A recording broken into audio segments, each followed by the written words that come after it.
Hey, it's Jordan with Status Coup. Well, it looks like President Biden has lost Debra Messing. And when you lose Debra Messing, oh boy, what do you got left? Yes, that Debra Messing, who was an anti-Bernie deranged Hollywood celeb in 2016 and 2020, and that Debra Messing, who is kind of one of the symbols, I would say, of kind of the neoliberal resistance, who apparently didn't listen to Joe Biden when he said nothing would fundamentally change.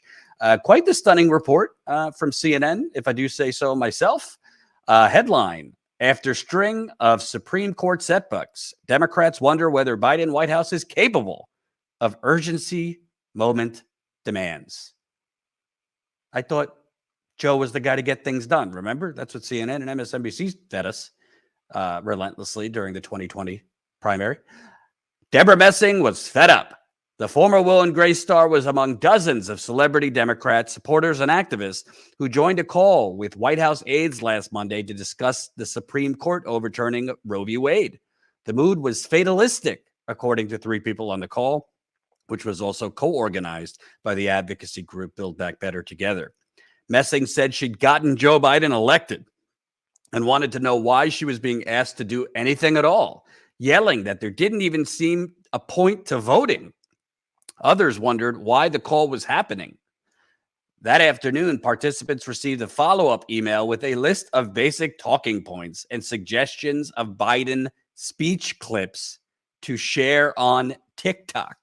The call, three days after the decision eliminating federal abortion rights, encapsulates the overwhelming sense of frustration among Democrats with Biden. It offers a new window into what many in the president's party describes as a mismanagement permeating the White House. Top Democrats complain the president isn't acting with, or perhaps is even capable of, the urgency the moment demands. Rudderless, aimless, and hopeless is how one member of Congress described the White House. Before I go on, I just want to remind people, Debra Messing, this is the same woman who tweeted, "How can anyone who calls themselves a social progressive defend and advocate for Bernie Sanders? Please respond to the below." Oh, how could anyone call that scummy socialist who wants to provide you with health care and a basic living wage and save the planet? How could you advocate for that monster? Only 53% of Bernie Sanders voters will definitely support 2020 Democratic nominee if he doesn't win, a poll shows. Bernie, are you okay with this? Guess she left out the fact that in 2016, more Bernie Sanders supporters ultimately voted for Hillary Clinton than in 2008, when more Bernie supporters voted for Hillary Clinton in 2016 than Hillary Clinton supporters voted for Obama in 2008 in the general election. She left that one out, I guess. And of course, there was her online fight with President Sarandon, where Debra Messing said in 2019, "Hey, Susan, how you liking the revolution?" Because Debra Messing was leading the charge of blaming Susan Sarandon for everything from, thunderstorms to tsunamis to, you name it. And Sarandon aptly responded, "I'm happy so many ideas labeled impossible radical in 2016, like Medicare for all, fighting climate change, $15 minimum wage, and tuition-free college are now mainstream and supported by a majority. Radical, racial, economic, and social injustice must be addressed with systemic change. You're welcome to join," with a link to Bernie.com.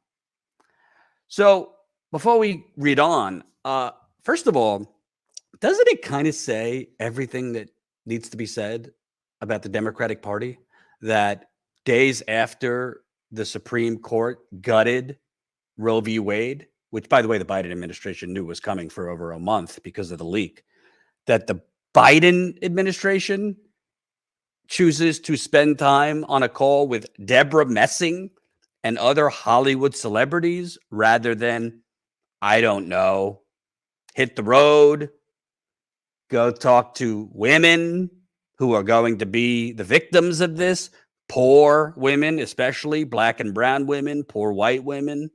I don't know, maybe get on a call with reproductive health activists. No, we need to talk to Debra Messing and God knows what other celebrities were on there. This is the sickness of the Democratic Party. And by the way, kind of what the stereotype is in middle America. Oh, it's a party for elites. It's a party of Hollywood. It's a party of professors. And they're not wrong. Unfortunately, the Republican Party is not the party of the working man, but because and woman, because the Democratic Party has this, it's not even a stereotype, it's the truth of being the party of coastal elites, the professional class, academics, celebrities. A lot of these working class voters, working class whites, working class blacks, even are now being sucked into the idea that Republicans are more for the working class, when clearly Republicans are for Wall Street, for big oil, big pharma, military industrial complex. But I guess they're better at marketing than the Democratic Party. It also shows that the Democratic Party has chosen to sell out the working class because the amount of TLC that the Democratic Party is giving to Hollywood celebrities after this decision. The administration getting on a call with Debra Messing, rather than how much tender love and care they have given, how much conference calls have they done with people in rural America that are fleeing the Democratic Party for decades, working class voters, progressive voters. You reap what you sow. It should really say a lot that they spend time talking to Debra Messing. But let's continue. 24 leading Democrat politicians and operatives, as well as several within the West Wing, tell CNN they feel this goes deeper than questions of ideology and posture. Instead, they say it gets to questions of basic management. More than a week after the abortion decision, top Biden aides are still wrangling over releasing new actions in response, despite the draft decision leaking 6 weeks earlier. White House counsel Dana Remus had assured senior aides the Supreme Court wouldn't rule on abortion that day. A White House press aide assigned to the issue was walking to get coffee when the alert hit. Several Democratic leaders privately mocked how the president stood in the foyer of the White House, squinting through his remarks from a teleprompter as demonstrators poured into the streets, making only vague promises of action because he and aides hadn't decided on more. Then Biden's July 1 meeting with governors to talk about their efforts to protect abortion rights was planned so last minute that none of those who attended came in person, and several of those invited declined to rearrange their schedules to appear virtually. Multiple Democratic politicians who have reached out to work with Biden, whether it's on specific bills, brainstorming, or outreach, often don't hear anything back at all. Potential appointees have languished for months waiting to hear if they'll get jobs or when they'll be done with vetting. Invitation to events are scarce. Thank you calls barely happen. Even some aides within the White House wonder why Biden didn't fire anyone from the West Wing or at the Food and Drug Administration to demonstrate some accountability for the baby formula debacle.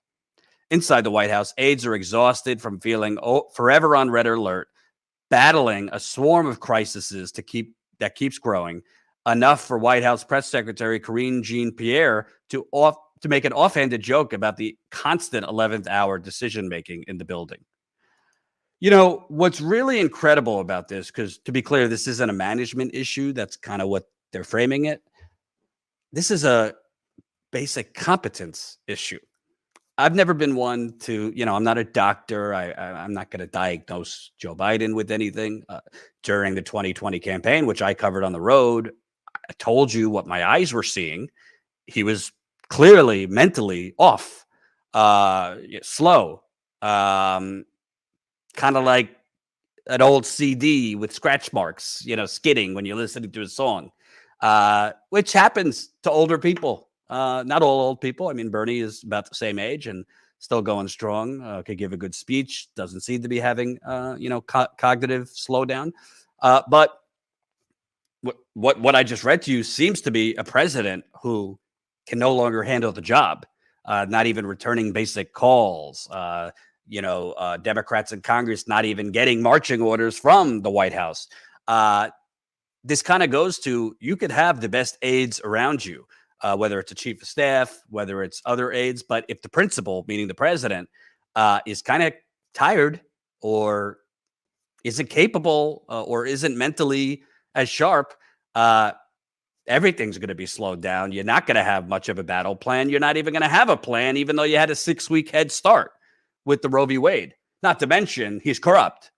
That has nothing to do with mental acuity. He's corrupt. We live in the United Corporations of America. And frankly, in my view, a big reason that Biden has not actually pressured publicly and gone on a political crusade against Manchin and Sinema to end the filibuster, which would actually be the fastest way and the most straightforward way to codify Roe v. Wade, to actually get real gun control in this country, to do bold climate legislation, which we desperately need, would be ending the filibuster. He's not publicly tarring and feathering Manchin and Sinema because the donors like the filibuster, because the filibuster doesn't allow bold structural change, which the donors don't want. And he doesn't want to piss off the donors because he desperately needs their money for congressional races, Senate races, governor's races, and to keep or grow the Democrats' majority. But honestly, and Colin made a great video about this, this kind of shows, this is an article on CNN. Well, CNN might want to apologize, and MSNBC might want to apologize for feeding nonstop propaganda during the Democratic primary of 2020 that Biden was the guy who could get things done. Yeah, Bernie might pull your heartstrings, but he can't get anything done. He's just a dreamer. He's just an ideologue. He can't get Republicans over to do anything. He wouldn't be able to get the Democratic Party over. So he would have a lot of lofty goals, but he wouldn't be able to legislate anything, even though he was the amendment king as a senator, which they continually left out. And they pushed that Biden has the unique ability to work with Republicans and even work with some moderate Democrats. How's that working out? Seriously, how's that working out? He can't get anything done. And worse than that, he's not even fighting. Voters will reward you for fighting, even if you can't actually achieve things. Look at Trump. I'm going to build the wall. He didn't build a wall. Trump, half the things he said he was going to do, he didn't do, but he sure looked like he was fighting. I think this is classic. The iceberg has been hit, and the bourgeoisie is drinking champagne on the top deck. That's kind of where we're at in terms of the Democratic Party. And I got to be honest with you, I would not be surprised if you start hearing Ready for Pete 2024 and more media narratives about Pete, because I think it's based on what we're seeing. I'm beginning to think it's more and more likely that Biden will not run for re-election. And if that's the case, I think it's probable that the deck will not be stacked for Harris. I think the Democratic Party sees she's a train wreck, and there would be many candidates that jump in, including Pete Buttigieg, which would be an absolute disaster. Pete Buttigieg would get clobbered both by Trump and DeSantis. So about your Democratic Party. And by the way, thoughts and prayers for Debra Messing. We're very, very concerned that you're so upset. But maybe you should have actually listened when Biden told you nothing will fundamentally change. Thanks for watching, and make sure to tune in to Status Coup's daily live stream Monday through Thursday at 5 o'clock Eastern Time and Fridays at 4 o'clock Eastern Time.